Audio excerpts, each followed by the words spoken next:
La mémoire vive est beaucoup plus lente que l'unité centrale de traitement. Comment alors résoudre les problèmes de transfert entre la mémoire vive et l'UCT? Eh bien, grâce à la présence d'une mémoire cache dans l'UCT. La mémoire cache est semblable à la mémoire vive. Située entre l'UCT et la mémoire vive, elle est cependant beaucoup plus rapide et elle sert à d'autres fins. Voyons l'utilisation que l'UCT en fait. Quand un programme est en cours d'exécution et que l'UCT doit lire des données ou des instructions programmes provenant de la mémoire vive, l'UCT vérifie d'abord si ces données ou ces instructions sont présentes dans la mémoire cache. Si elles ne s'y trouvent pas, l'UCT va lire ces données à partir de la mémoire vive.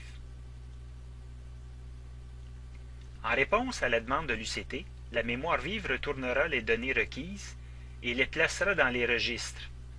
En plus, l'UCT transférera une copie de ces mêmes données dans la mémoire cache.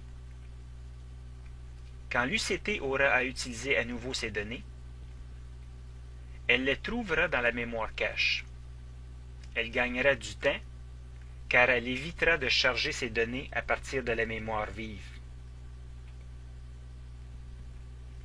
De nos jours, l'UCT possède autant une mémoire cache interne, mémoire cache de premier niveau, qu'une mémoire cache externe, une mémoire cache secondaire.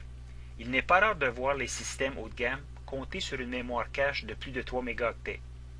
Du point de vue rapidité, l'accès à la mémoire cache est 20 fois plus rapide qu'un accès au disque dur et 2 à 3 fois plus rapide qu'un accès à la mémoire Mémoire vive.